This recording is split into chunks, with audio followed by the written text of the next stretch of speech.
With jobs potentially on the line going into the series, the Cardinals have taken 2 of 3 from the Angels. We still have a game today to be played. They've looked pretty good so far, maybe. I don't know. We'll talk about that all more. Should our expectations for the Cardinals be changed? Doesn't matter that they're only 2.5 games out in the wild card right now. All that and more on this episode of D on the Cards. If you joined us last time, we basically wrote off the team and called them dead. I mean, we always left the door open because it's true. It is the middle of May still for the Cardinals to make a run, come back, figure things out. Doesn't mean they'll be a World Series contender, but it's still technically too early to call them out from a playoff spot. I mean, the wild card at this point, you just have to get in the low 80 wins to do it, and that's not that hard to do. Although the Cardinals make it look really hard to do. If you would let me finish my sentence, Andrew. Sandy, we haven't heard from you in a little bit. You're usually like, I feel like if I'm usually most optimistic and Andrew's most pessimistic, you like range between us. So you're like whatever those what are those ball things called on like desks where it's like two, you know what I'm talking about? Like you're the middle and it's us like on both sides. Where are you at? Are you like, oh, I'm actually kind of interested to see what this team's like now? Or are you like, yeah, it's the Angels who are playing literally a AA player right now and are awful, so there's nothing to take from the series? Yeah, it's a little bit of both for me. I mean, as you said, I definitely range the most. I'm very volatile. There are days where I'm texting everybody I know, we are so back. And then there are days that all I can say is the season is over. If you look at my timeline, it's incredibly bipolar. But, you know, I am interested to see where this team's going to go because whether we're playing the Angels or not, we're still playing a major league ball club. And it's not like they've been throwing, you know, the worst pitchers I've ever seen. Suarez is pretty good, but, you know, we didn't, you know, hit him at all. But this bullpen isn't the worst in the league. Like these are real pitchers and the Cardinals are hitting. Our offense is actually producing. In the last 3 games, they're averaging like 6 runs a game, which I'm not saying they're going to keep that up or anything, but it's really nice to see. And you know what? It's about time. I was sick of watching a team that was incapable of scoring. I would love to see them win today. I think if the Cardinals win today, build a little bit of a winning streak, maybe take the first game of the next series too. Like you'd see me really interested. This would be a team that all of a sudden, less than 5 games below 500, really looks like they can get back in the hunt. And like you said, getting into the wild card is really easy right now. It's not hard at all. They're only 2.5 games out of a playoff spot, even with what's been a total nightmare of a season. And so if things are just what they're supposed to be from here on out, like I think the Cardinals have a really good shot to come out at the top of that thicket of teams. But then again, it is still the Angels. They are still playing guys who are literally AA level players. And Paris, that AA player, has actually had a really good series, which is really funny. So there are definitely things to not like too. But I don't know. I think like you said, the team itself has bought a little bit of time to say, okay, how much longer can they at least try for? And maybe now we're going to have to wait a couple more weeks. Because if they had lost these last 3 games, really bottomed out, 10 straight losses, lose the series to Anaheim, I think like you guys said, this timetable would be accelerated. Yeah, I think that's where I'm at right now, where I'm not like, even though I know and I've said so many times this offense is way more talented than what it's produced so far, a broken clock is right twice a day kind of thing. Absolutely. Blind squirrel finds a nut. Like when your offense has been this bad all year, I'm not gonna give a lot of stock or a lot of I don't know, I'm not gonna give them a lot of credit for beating up on the Angels. I mean, it's like nice to see. It's fun to watch. Yesterday's game was a little bit too tense for me, and the fact that they had to come back from 4-0 down the night before, like there's also things that I'm concerned about within this. I mean, maybe the offense is coming alive and finally producing.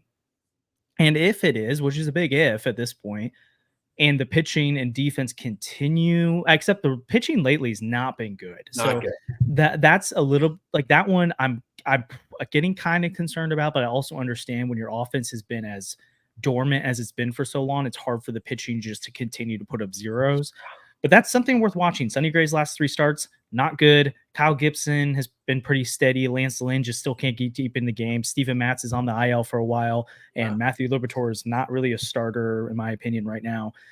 Miles Michaelis is awful. Like there's a lot of things that, and then obviously you're about to get Keenan Middleton back to the bullpen, but I mean, even that's kind of getting a little shaky right now. Yeah. So I would say overall, this is just kind of delaying what I think is inevitable, which I think the Cardinals at some point are going to have to wave the white flag on this season.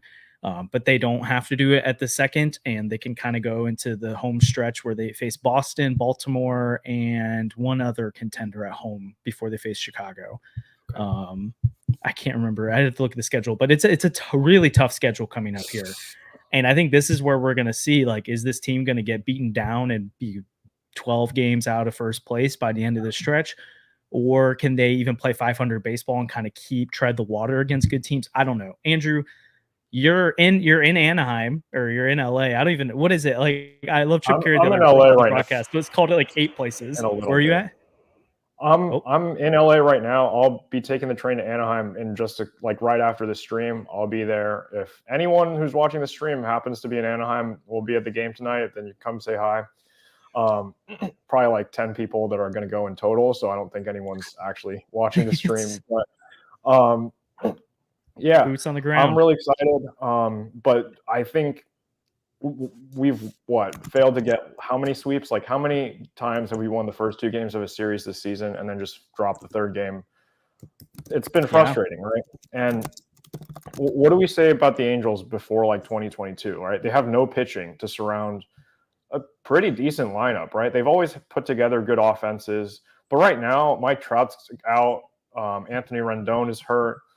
They're starting Kyron Paris, who was batting under 100 in Double-A, and it's just not a good lineup. The pitching is still bad. They lost their best starter in the offseason. It's just a mess. So you have to go out. You have to hit Griffin Canning hard. He's not been good at all really this season. Not been a great starter for much of his career. So I think you have to go in there and sweep this series. And I would prefer if you don't have to use Helsley, but he's available. The back end of your bullpen is mostly available. I think JoJo might get the day off, but Kittredge will be available. You'll be able to lock it down against a really poor lineup, right? Their best hitter right now is Joe Adell, who has long been looked at as one of the biggest busts in all of baseball. And he's been really good, to his credit. He's turned it around a lot this season. But the rest of that lineup just can't be relied upon. Taylor Ward is a solid hitter, but you need to shut down the rest of that lineup because they're starting Double-A hitters. They're starting guys that the White Sox have let go. And what are we doing? Kevin Pillar is hitting cleanup for them. And sure, he's been great in Anaheim so far, but that's just not a recipe for success. And you have to go and sweep this series. You have to win tonight, take 2 or 3 from Boston. You won't convince me that you're a good team by sweeping one of the worst teams in all of baseball, but it's a good start, right? It's not like dropping 2 or 3 to the White Sox. That's what bad teams do. Good teams, they will beat the bad teams. And bad teams will also sometimes beat the bad teams. But at least you're showing me that you're not at the bottom of the barrel losing to the Angels. Because I think we were below them on one of the power rankings, and that's just not right. Yeah, I mean, and bottom of the barrel is probably relative right now because record-wise and kind of team performance-wise, you'd probably put the Cardinals bottom 6 in baseball, at least amongst teams so far. But there's probably a tier gap between. I know the White Sox took 2 of 3 against you, but I would still put them below you and the Angels. But then outside of that, I'm kind of I don't know what teams you'd clear. Marlins probably is the third one. So outside of Marlins, White Sox, and the Angels so far, I'm not sure there's a third clear-cut team or a fourth clear-cut team that's been worse than the Cardinals. Now, again, I think talent-wise, they should. Okay, the Rockies. So yeah, they're talent-wise, they're probably a bottom 5 team right now, or performance-wise, they're a bottom 5 team. The talent-wise should not be though, which is the weird paradigm we're still living in. Don't know what on earth just happened to Sandy, but we'll see if he comes back. He's actually, I'm not going to make. Anyways, he disappeared. We've got a chat joke for that, but it's okay. I just looked into this. I kind of thought it would be a little bit more drastic, and I my computer's lagging while I'm doing this, so I need to look later. Maybe there's more stats on it, but I was curious, because it feels like the Cardinals can't hit starters. which is a big problem. It feels like every time a starting pitcher comes in, Sandy's back now, but it feels like they get most of their runs off the relievers in the bullpen. So I kind of looked and I couldn't find OPS. Oh, I guess I could have sorted by runs. So maybe we'll look again. But their slug is slightly better against relievers this year than it is starting pitchers. But that's kind of weird because they don't slug in general. So that's probably not the best stat to look at. But I'm going to try and see if I can figure out runs scored real quick. They are, let's see, in ranking in baseball against relievers this year, the Cardinals offense has scored the 27th most runs against relievers. Okay, so not great. Not really helping my argument here of saying they're worse against starting pitchers. I'm sure they are a little bit worse, but I don't know if it's significant. Let's see. And they've scored like 60-something runs, I think it said. I think the frustrating thing is mainly that guys like Jose Soriano, who admittedly has really good stuff, but absolutely no command of it, are able to get to the Cardinals and go like, what was it, 6 scoreless against us? And he hasn't had a good season. Reed Detmers, again, like yesterday, was shaky to begin with, but we kind of just let the starters off the hook, right? You score a few in the early innings, and then you just kind of let the Angels back into the game by taking the pressure off Reed Detmers. And I think Reed Detmers is the Angels' best starter. I would love to trade for him if he's available at the trade deadline, but he hasn't been able to figure out in Anaheim. And I hope I would have hoped that the Cardinals could have scored a few more off him, especially because Sonny Gray has been like great up to this point, but like again yesterday had a bit of a rough inning, and it was just unfortunate to see them tie the game in the late innings like they did. But fortunately, the Angels can't run the bases, so they can't really do much of anything right. So that was good. Let's go to that Ron Washington situation in a minute, because that's hilarious. I have multiple takes with that, but I just thought about Ollie. Because we'll get to that. We'll get to that. But let's highlight the rotation for a second. Something Ben Fredrickson did a really great job. You can go find his piece on the Post Dispatch, also on the best podcast in baseball. He talked about Derek Gould. But one of the biggest issues with the Cardinals right now, and I think it relates to the starting pitcher side of things, is that it seems like they're just in their own heads at the plate all the time. It's gotten better the last few games, so it's looked better, but they aren't really slugging, which is still a problem. And it relates to this. They have some of the worst stats in baseball at swinging and doing damage against meatballs, which what's a meatball? It's pitches that are like you should do damage with. It's hanging curveballs, hanging sliders, fastballs right down the middle.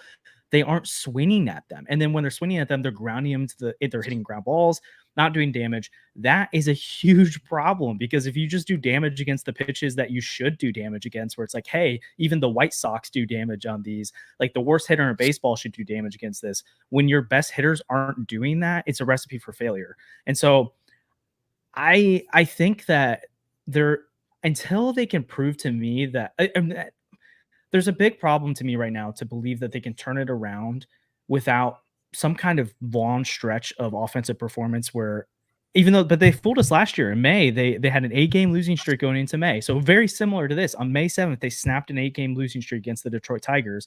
And then they went on an 11-3 stretch where they beat the Cubs, they beat the Red Sox, they beat the Brewers, and they took 3 or 4 from the Dodgers. Like, they looked awesome after being terrible for so long. And then they fell apart again. So I'm not going to let myself, even after the Boston series, please remind me I just said this, because I'm not going to let myself get bought in unless they go on some insane run and get above 500.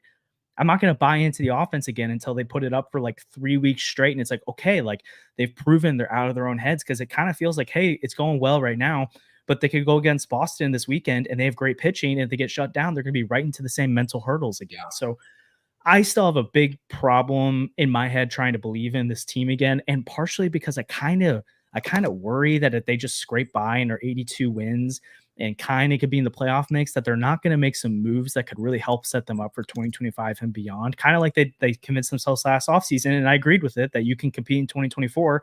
Hasn't worked. If you try to salvage this season, you're missing out on an opportunity to build for the future here. So I don't know.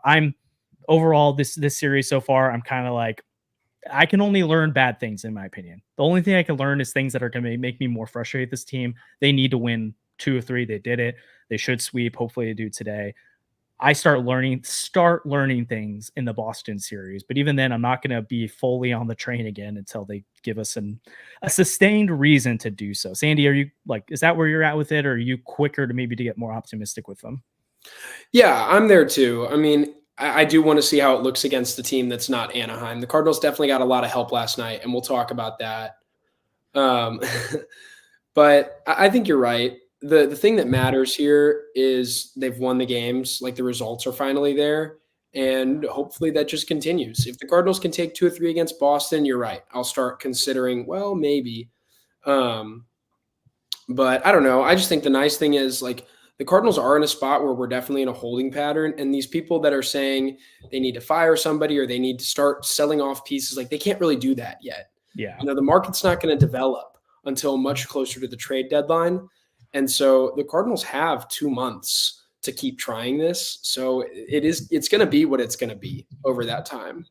And so, it's nice that the Cardinals are winning some games and they're making it a little bit harder to just, write the season off. Hopefully that continues. But you're right. They need to have like a real run that's several weeks long, or they need to get back to 500 before I'm going to say anything like, oh, the Cardinals could win the division again.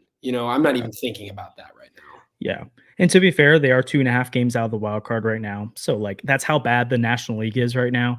And I mean, any of the teams that are in front of them right now, or even behind them, could go on a run and make things interesting. So right now it looks like a terrible team can make it through, but I don't know, maybe just a bunch of teams go off to slow starts and then the Mets or Padres or whoever they are going to go on a run, Giants, and they're going to be fine. Like the Giants have an elite pitching staff right now. If they could just learn how to hit, they'd be fine. And they're about to get Blake Snell back. So I don't know. There's a lot of other teams. I think there's like 6 teams ahead of them in the wild card standings, even though they're only 2.5 games back. So yeah, seems like someone's going to go on a run. Like there's going to be a team that goes on a run.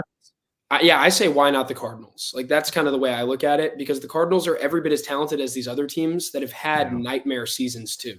Look at the Reds.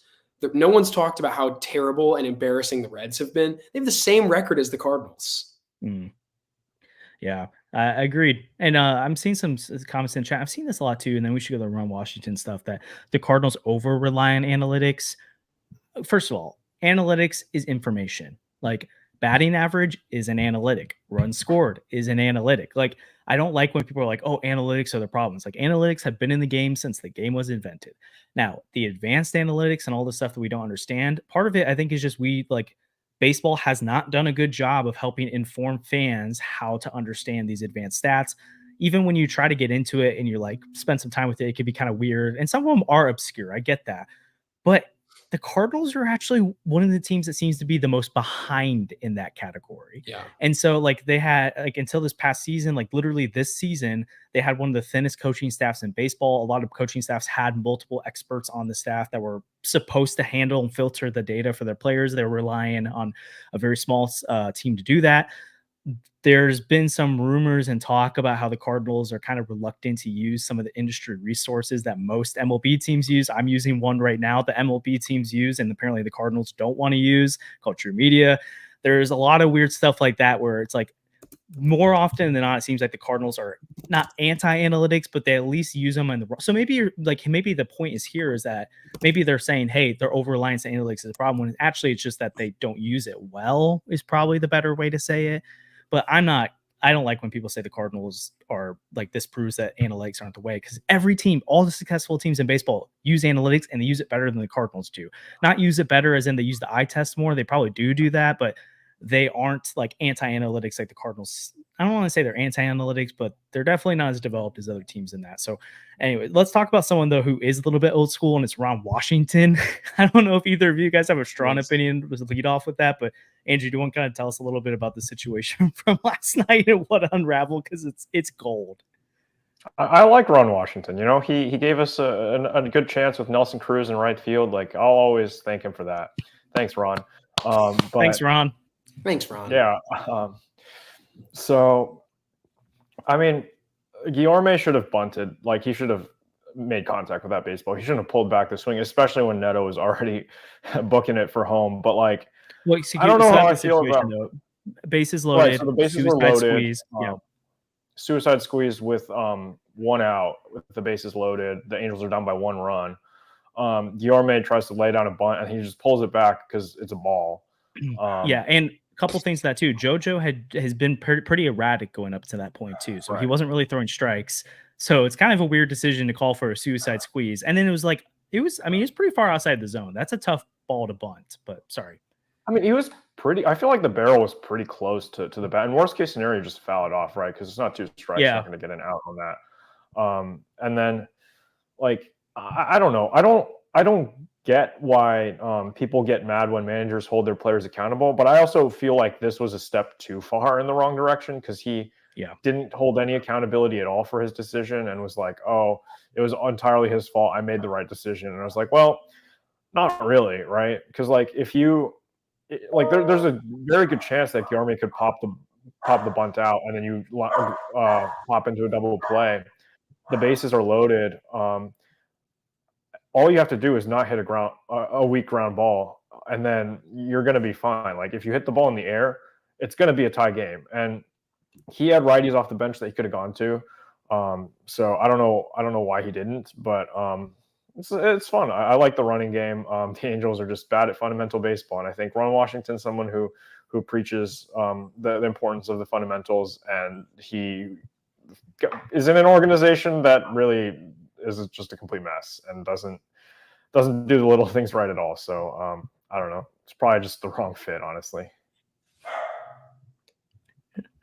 Especially for a team that bad, it's like, oh man, Ron Washington. But so Andrew usually runs our social media stuff, and he put out a tweet where it was like, it's the HR one, if you know what I'm talking about. If not, go check us out on Twitter, D on the Cards.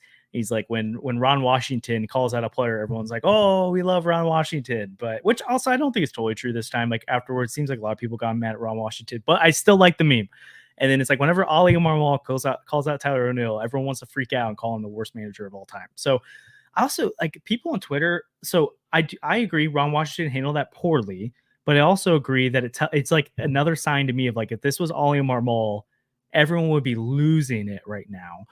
And I don't like when people say that, like, Ron Washington's earned that kind of respect. Like, I've seen some comments like that, or like, if Bruce Bochy does it, it's okay, but it's not okay if Ollie does it because he's young and he hasn't proven anything. It's like, first of all, he took a team to the playoffs in his first year. Second of all, you're the manager. Like, you can't tell him he can't manage his team because he's young and inexperienced and expect him to be a good manager. If you're in that seat, you've been given the authority and responsibility. Sure, you have to earn some of it. It doesn't mean the players have to respect it, but, like, I'm not going to say that a manager that's been around the game for 30 years is allowed to call out a player, but Ollie Marmol has to just sit there and be like, no, it's fine. Whatever they do is fine, and roll over, especially when people call him out all the time for not getting frustrated about it. It's like he calls out a player and everyone's like, oh, Ollie's the worst manager of all time. No one wants to respect him. And then when he doesn't call out the players and he's like, yeah, I actually thought Miles Michaelis had a good start today, even though he gave up 6 earned runs, people are like, what are you talking about? He was awful. It's like, what do you want? Do you want him to support players? Do you want him to call out players? Because apparently he can't do either one without you getting pissed off about it. So that's my soapbox with it. That's the thing I want to say. Sandy, do you have any thoughts on it? First off, I thought it was hilarious. Yeah. I was watching it after the game. I was like, there's no way he just said that. That was crazy. I think he went too far when he starts to say stuff along the lines of, it's not my fault at all. You know, that's nuts. To be like, yeah, our team lost and it was all this one guy and this one play's fault. To be honest, I didn't know why they were bunting in the first place. It seems clear to me that Jojo Romero didn't have any control. Literally nothing was in the strike zone during his outing. Like, I love Jojo. I'm one of the biggest fans of Clojo, but he was awful last night. He did not have his stuff. And if you're the Angels, you've got to get a run there, and probably shouldn't be bunting to do it. Like, barrel him up. You know, anything that was over the plate was right over the middle of the plate, or just take your walk. So I just didn't understand it. I thought it was a stupid decision to bunt. Yeah, Guillorme definitely has to get the bat on the ball once you decide to bunt. But come on, admit that it was a stupid decision. Like, take some accountability, Ron. I thought it was an embarrassing look for him. I thought it was terrible. And to be honest, I think he's kind of looked like a bad manager this year. The Angels suck, and he hasn't helped. And I mean, yeah, the Angels make terrible hires. I don't know why you're going and hiring Ron Washington. He literally blew a World Series. So that's a whole thing. And I don't know. You know, I just think he's making himself look bad. I think it was a terrible moment for him and the Angels organization as a whole. And it just shows that there are layers to this dysfunction. And it makes me happy to be a Cardinals fan because even in our worst moments, it's never that bad. It never looks like that. Are you sure about that? I don't know. I think so. I don't think it's ever looked like that with Ali Marmol. And I think, like you said, Josh, people give Ali Marmol so much crap. But come on, he's never looked that bad. Yeah. And I mean, again, if you're tuning in for the first time or not thinking or haven't really thought about what we've said, I think all three of us are of the opinion right now we wouldn't be mad if they fired Ali Marmol. I think we ranged in our opinions about how good of a manager we think he is. I still really like him. I think he can get a shot managing somewhere else one day, but I also think it's probably the end of the line, especially since he's attached to Mozeliak. I don't think a new Pobo wants Ali as the manager, and I don't think John Mozeliak can keep going forward with him as manager if things continue this way. So, but we can still defend Ali at the same time. Just because you think someone should be fired doesn't mean you have to say every single thing they do is bad. So just because you say something good about someone doesn't mean you're defending everything. There is nuance in life. Come on, guys. Yeah. It's okay. It's okay. Can I make a point about Tyler O'Neill? Over under, like we're playing the Red Sox for the next series. Over under 1.5 home runs for Tyler O'Neill. Under. It's Busch Stadium. He probably won't even play. I have a feeling Tyler O'Neill's hamstring is going to be a little sore when he walks in. I think he'll get one. I don't want to say more than that. That's aggressive in a 3-game series, but yeah. I think I'll go under, which saves me if he gets 0. But I think he'll get 1 in a game. It just feels too on the nose for him not to homer in the first at bat. Yeah, dude, that would be so brutal. I don't even know what I would do. And also, people saying way under. I know, like you might be saying just because it's like O'Neill, but like he's been awesome this year. He's an MVP candidate. Like he's not quite a top MVP candidate, but when Mozeliak said before they traded him that. Because we forget, he announced to the world we're trading Tyler O'Neill. He literally said it out loud. He said, yeah, we're getting rid of Tyler O'Neill before they did. And then he laughed and said he'll probably get MVP votes next year. he's if the season ended right now, Tyler O'Neill would be getting MVP votes. So tough. I might get a bold prediction right from last year before I get a bold prediction right from this year. What was last year's? I said Tyler O'Neill would finish top 10 in MVP voting last year. Oh, yeah. Right now, I feel like he'd be back half of the top 10 for NL or AL. But I forgot Michaelis is pitching. And that changes things. It's wild. So also, like, I don't RBIs and stuff. It's like, okay, the Red Sox have overperformed this year, in my opinion. I don't think they're this good of a team. You look at that offense. I'm not like.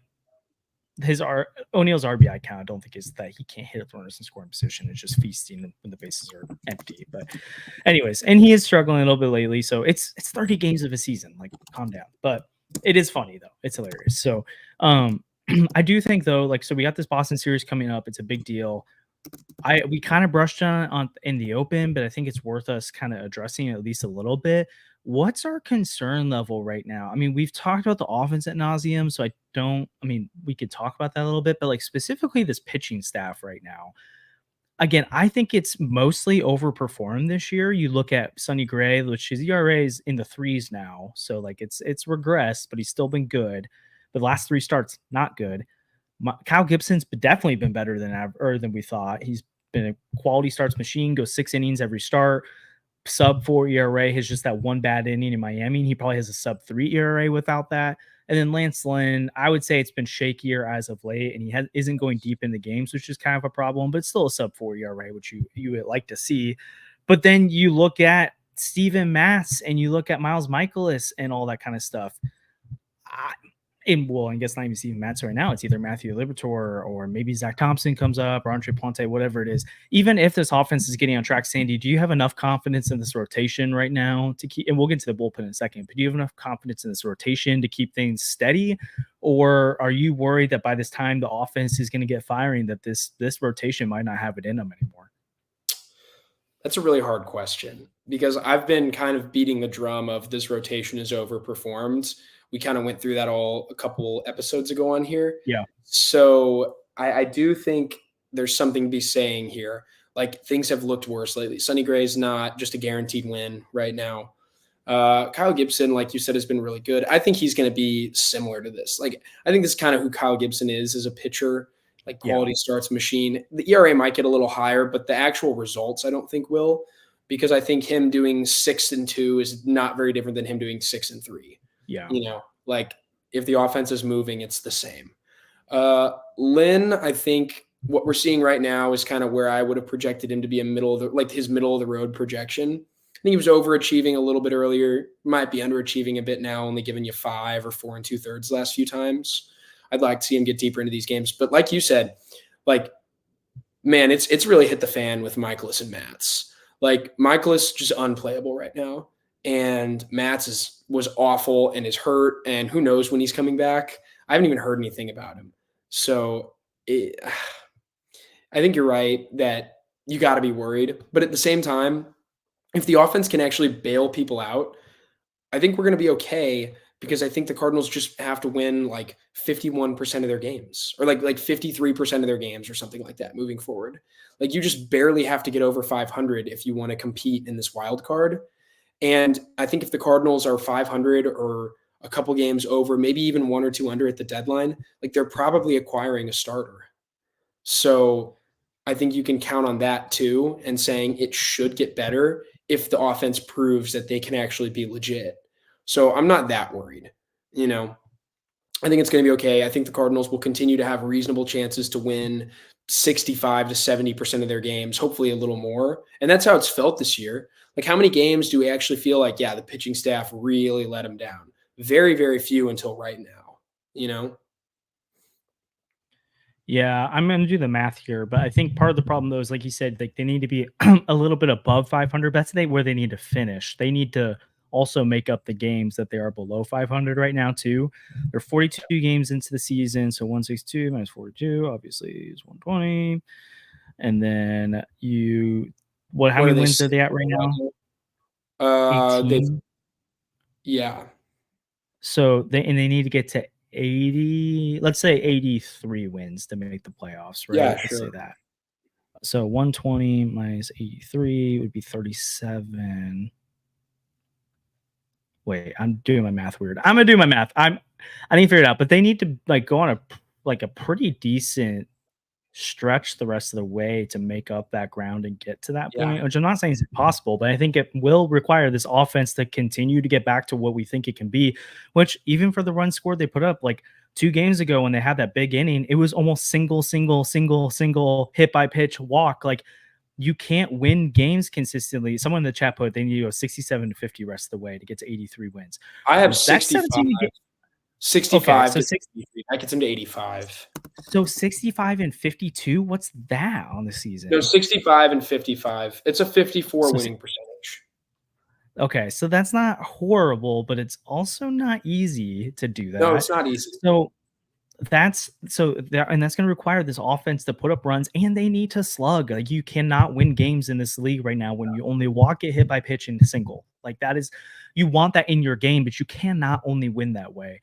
You need the rotation to be good, which I think maybe this is like if like Sonny Gray's not been good lately, but if his ERA finishes around 3 and that's the kind of pitcher he is, where it's not like blow up starts all the time, or even if he doesn't, it's like, well, how many starts has he made? Like 8 so far, 7. Like if most of them are dominant and you get random blow ups like that, you can play with that. And it's like at least 7 out of the 10 starts, you're getting like an elite start.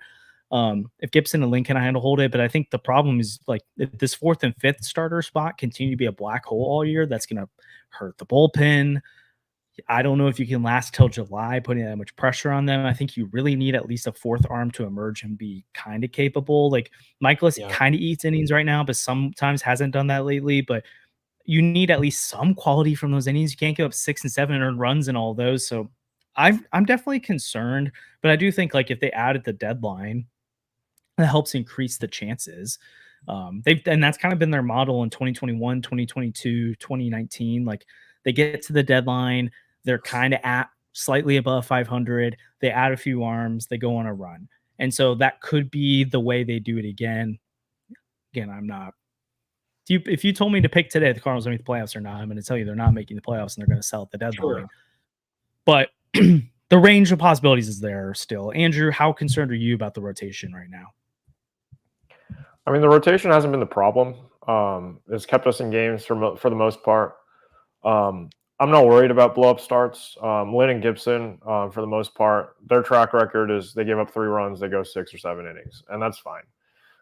You can take that if your offense is doing well, but yeah, Sonny Gray needs to not have these kinds of starts. It would be nice if he didn't do that again, but obviously that happens to even some of the best of starters, and I'm not too worried about him going forward because we've seen what he looks like when he's at his best against good lineups like the Phillies. It's not like he's just beating up on like the White Sox or whoever, which he did, but still, he's looked good against solid lineups as well. Steven Matz and Miles Michaelis, I'm fed up with them at this point. I don't know what to do. I feel like they will give you a chance to win, and every rotation has those starters in the back. But if this team is going to contend, you need to go get someone at the deadline, right? I don't know who's going to be available. I'm sure the Marlins arms are going to be available. Luzardo is probably the one out there that's most obvious to me. Look at the Angels rotation, some of their guys. I mean, just look at the Angels. They're not going to get back to contention at any point soon, right? I really could see a world where they trade Mike Trout and they just completely tear it down. I don't know if that's really realistic, but I could see that happening. And they trade away some of their younger high upside arms. The Mariners might be interested in moving one of their arms. Their rotation's been so good, but they still need to hit the ball. So there could be a match there. But you need to go out and get somebody. The Astros, right? The Astros. I guess Verlander's at the age where Mo would want him, but he's still been pretty solid. And I guess cheating. Yeah, hey, the Astros are cheating again, so that's fun. But I just saw on Twitter he reshared Fact Sports, which always posts fake quotes, and he reshared it and just goes, "I never said this." They said he said we're the Astros. We do 2 things: we win, we cheat, and now all I am is cheating, or now I'm all out of cheating. Whatever. Well, okay, yeah, but there's going to be guys available at the deadline. Get 1 or 2 of them. Maybe get a bat, but I don't know. I'm still not sold on this team being any good. Sweeping the Angels is great, like it's fine, but it doesn't sell me on anything because it's the Angels. I'll tell you, as someone who rooted for this team for 3 years, it was almost like it was scripted, that blow up in the first game of the series, right? I've seen it so many times where it's like you know how it is, right? Right now they don't have Trout and Ohtani, but it's still the same team. The rest of this team is still just so bad, and I don't know. It's hard to watch as an Angels fan, but it's fun when you're on the receiving side of it. Yeah, it's interesting. So bullpen though, I don't know if we've really talked about that concern level with that at all. I mean, at some point, I think my major concern isn't that Ryan Helsley, JoJo, and Kittredge can't continue to be this good, but I think it's more so. I mean, you're about to get Keenan Middleton back, which will be helpful, but I think it's the fact that you continue to have to go to them all the time. Like Helsley again had to be used in game 2 of the series. You've gotten 1 win on the season without having to use Ryan Helsley. And you had to use Kittredge, I think, in that game. You didn't use Helsley in.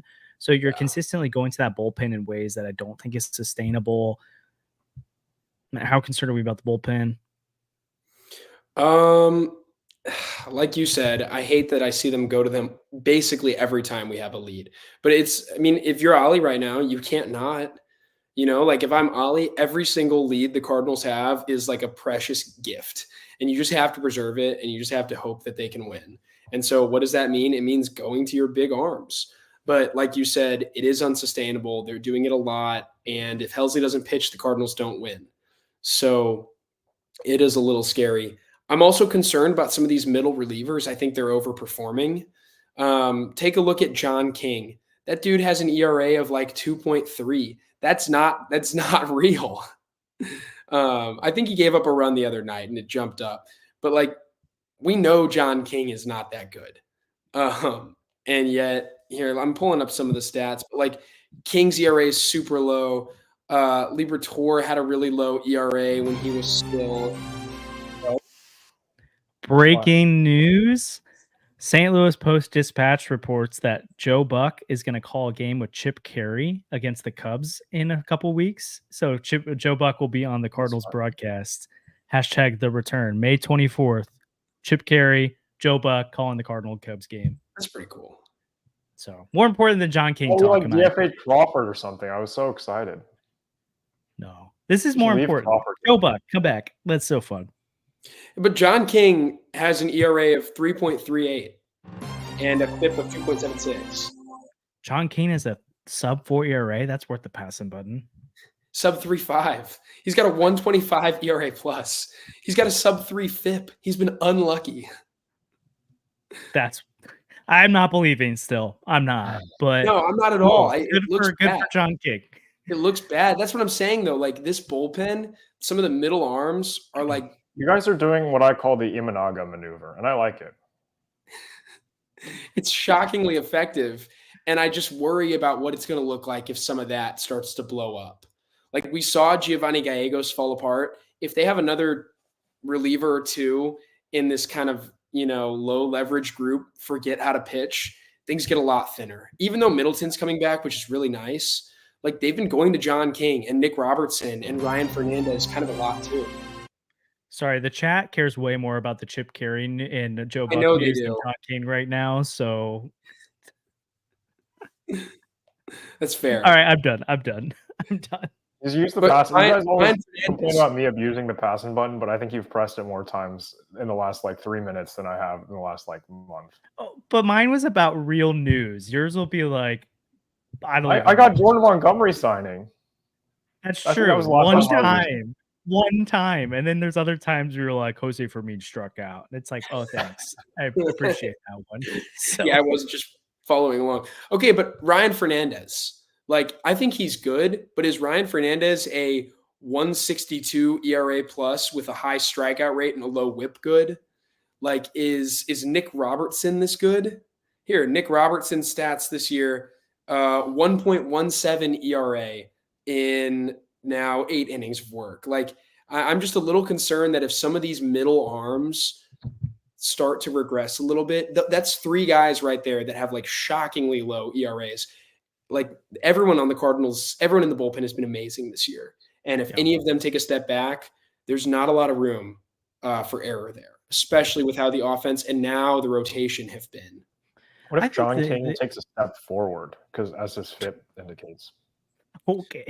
I do think if you get Keenan Middleton back though, and he's maybe not as good as the top 3 guys, but he's really solid and dependable and is a clear at least really solid as the 4th arm out of the bullpen.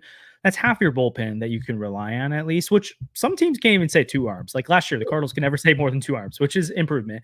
And then at that point, you're looking at, okay, can at least 1 or 2 of Robertson, Fernandez, King, Leahy, whatever these names are, can 1 or 2 of them be serviceable? You don't need them to be high leverage guys.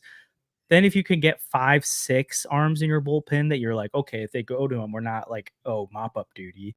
I feel better about it. You also, I know Gallegos has been terrible this year. I'm not going to try and convince, be like, oh, he could be good. But I could definitely see a world where he comes back and he's more than capable of being your 6th reliever out of the bullpen. If you can at least have 5 or so when Middleton gets back that you feel good about, then at the deadline, you can add another arm and kind of figure things out. Also, second half, they might decide to move Graceffo to the bullpen or guys like that, where it's hey, we're going to stretch them out, but clearly, hey, you're not going to start this year because we acquired this starter at the deadline. So you're going to the bullpen to finish out the year because we really need your help there. There's some ways they can get creative. They haven't called up Ryan Lotus yet. There's different things that they could try that they haven't yet. Riley O'Brien's out for a while, if not the year, but maybe him at some point. Packy Naughton is on a rehab assignment right now, so maybe he comes back. It's been a while since we've seen him. I think there's enough other options where I'm probably concern level out of 10, a 3 on the bullpen when I was a 1 before. But I think part of that's because you have Keenan Middleton about to come back. Let's talk about he also that was interesting. FIP. The entire bullpen has been Leahy has a high ERA, but he's been really unlucky.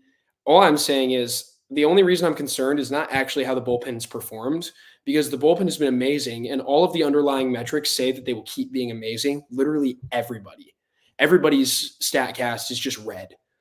Kyle Leahy's StatCast has a bunch of red on it. That's insane. All of that is really good. I'm just worried because I feel that like the eye test is not as good.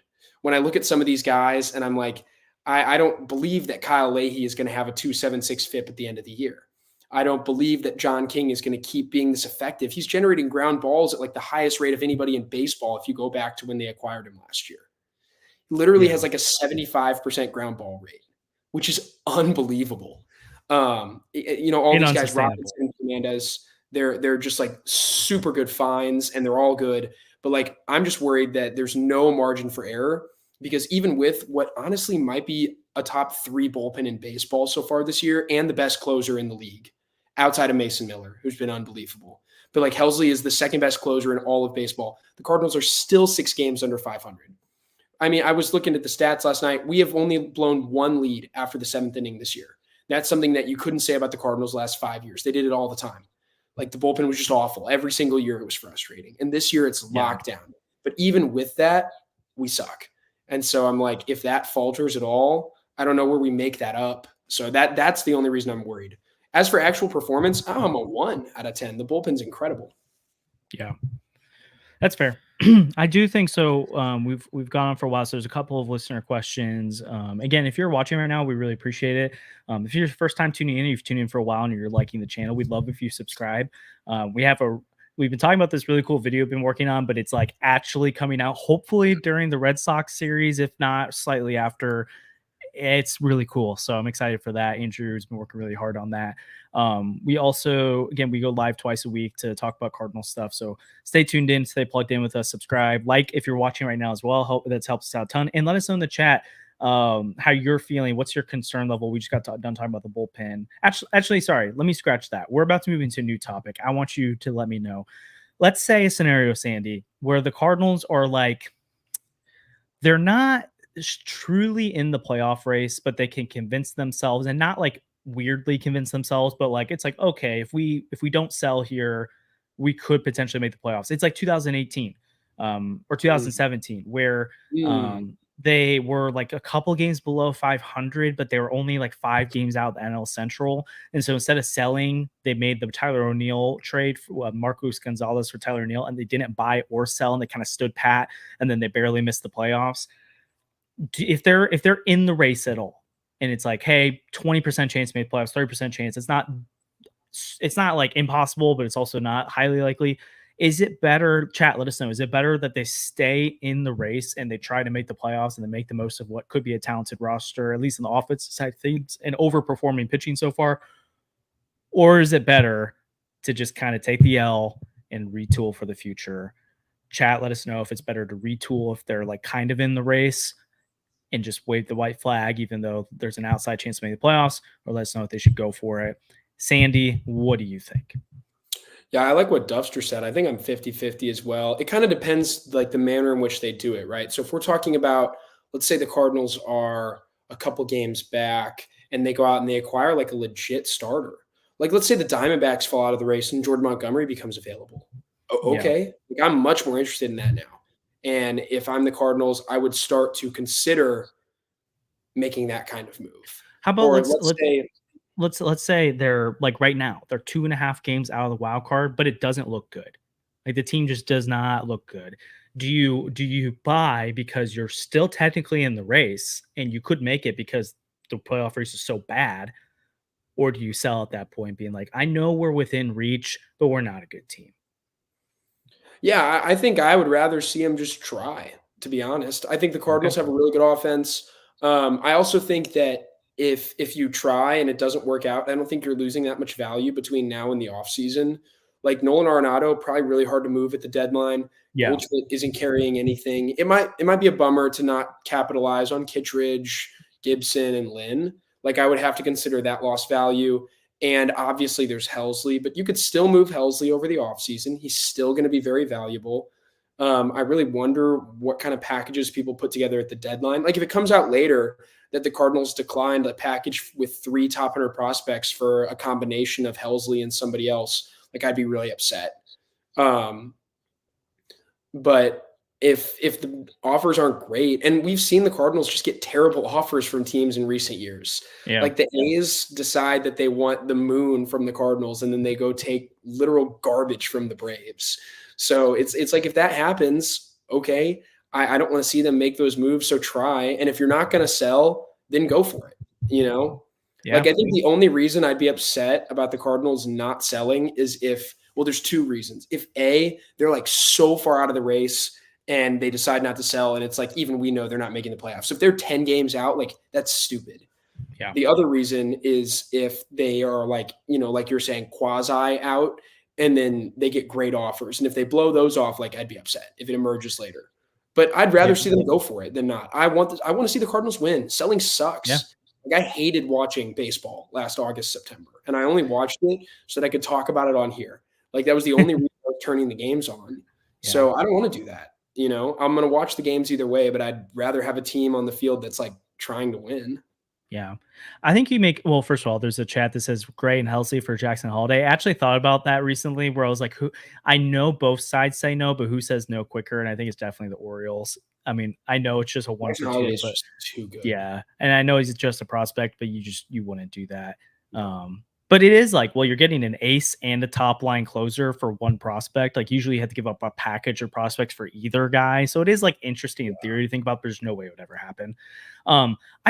Sandy, you make a really good point about you're not really losing out in value right now if you don't go for it. So I think maybe what would be tough is they would really have to turn things around for me to go and make like buying moves, because let's say they move like Sajacy or Gorm, like one of their infield guys, but like that's what, like if we're talking about getting Jesus Luzardo, you have to give up something like that. Like the only moves I think they could make right now, like in the situation we're talking about, is you go and you get a Jose Quintana type, or like Jordan Montgomery when he was at the Yankees was not Jordan Montgomery that he was at the Cardinals. So like that kind of player that you hope is better, but isn't not wanted by their club.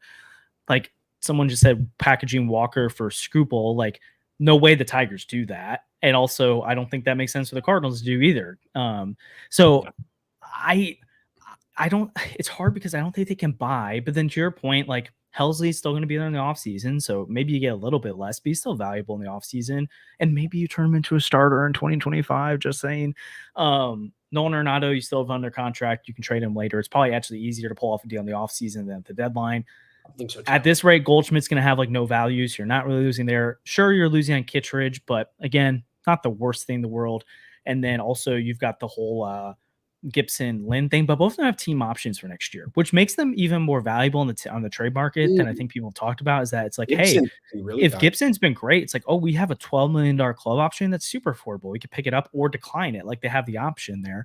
Same with Lynn. So if the Cardinals don't move them, they can pick up their team options and have a valuable starter for next year where they don't have to rush guys, and they don't have to pick up both of them. It maybe allows them to move off Steven Matz or whatever. But it's a good point you made that I don't think they're like, it's not like the Angels with Ohtani last deadline where it's like you could have gotten a haul, you went for it.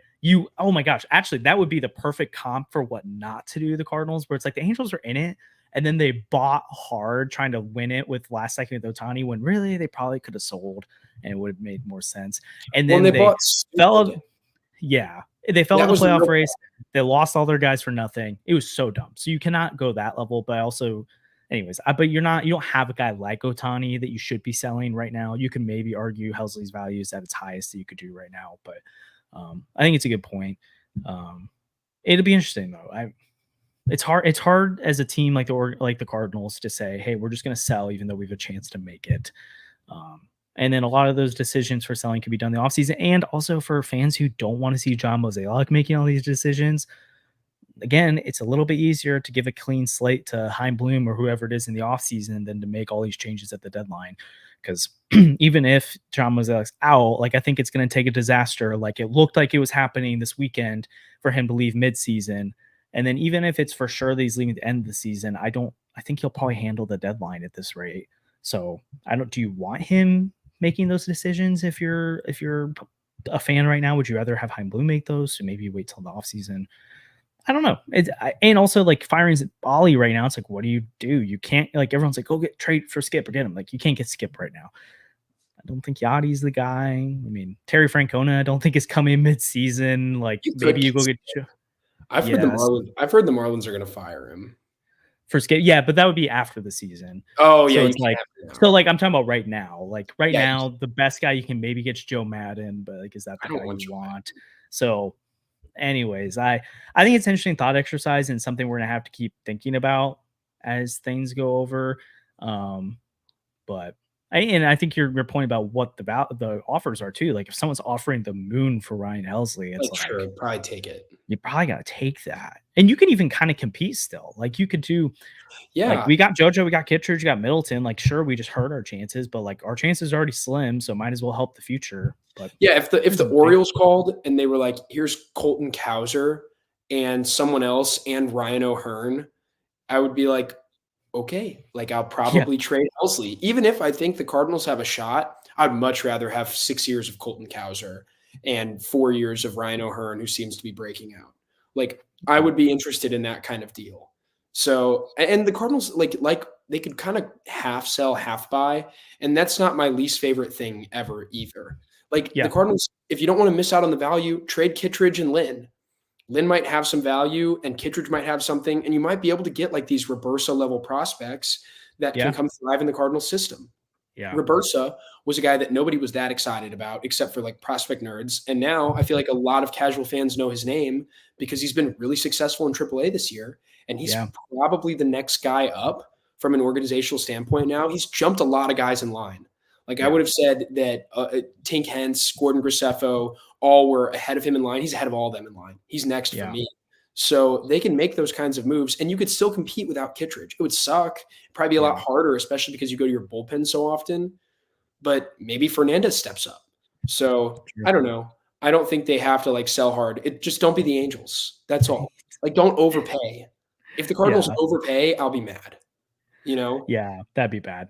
Like trading Guerrero for half of like literally 3 starts of Lucas Giolito was insane. Yeah, bad, down bad. Again, if you're watching right now, again, we really appreciate it. It's Tuesday afternoon or Wednesday afternoon, so appreciate you guys jumping in. Like and subscribe helps the channel a ton. I think we'll be talking more about this in the future because I think even if they end up selling, like it'll be really interesting to see what kind of path do they take. Do they do all these separate deals where they like kind of like last? I mean, they packaged Stratton with Jordan Montgomery and got more. Like Stratton didn't add a lot to that deal, but like that's how they got Sajaci and Roby was cashing in on a big chip and attaching stuff to him. So like, do they attach someone with Nolan Arenado to get a crap ton of stuff or someone with Ryan Helsley to get a crap ton of stuff? Ryan Helsley himself can bring back a good return, but do they do something like that with Kyle Gibson, Lance Lynn? Do they rather go get the Sem Robertsas type guys and a bunch of those, or did they want to, since they already did that last deadline to build organizational depth, do they go out and try to get like less prospects but higher valued ones? There's a lot of different ways they could look at it here. Do they make the Arenado decision this deadline, or do they wait it out? Do they shop Sonny Gray, or do they keep him? Like there's a lot of stuff that could be interesting in brewing, but for right now it's too early to make a call on some of this stuff. And I do think they're coming up on a really interesting stretch here. They got the Red Sox between now and the next time we'll talk, and that could be a pretty significant movement there. So I think we've pretty much covered most of it today. I don't know. Any lasting thoughts you have, Sandy? Not really. I just think, like you said, it's an important stretch. I'd love to see the Cardinals prove me wrong and do something here. You know, we've got 2 months of baseball to watch, and it's going to look the same for the next 2 months. Like the only thing that could change is maybe, like you say, if the wheels fall off, the timeline accelerates. But I kind of doubt it. You know, I kind of think it's just we've got 2 months of this. Ali's going to be here. Mo's going to be here, and the cast of characters is going to be basically the exact same. So hopefully they start playing real winning baseball that's fun to watch. Yeah, we'll have to see. We'll be here covering it 2 times a week. Special video coming out soon. Really excited about that. Check out the Bally Sports broadcast tonight. See if you can catch Andrew on there. There's not going to be it'll be Andrew and maybe some other Cardinal fans and some Angel fans. So there's a pretty good chance you see him. Definitely send in some pictures if you find him on the broadcast at all. It'll be fun. We're excited. We're hopeful. I'm hopeful that things change. I'm not, if you ask me right now though, I'm still pessimistic about how things are going to go, but again, we want to see this team succeed. We don't want to be talking about a loser this year. So we'll have to see. And again, we talked all off season about the reasons to be optimistic. Right now, it doesn't look good, but they could prove us wrong, but it's going to take a lot more than 2 wins against the Angels to do that. So let us know what you thought about the episode. Like it, subscribe if you enjoy our channel. And again, we'll be back Sunday. So see you guys next time.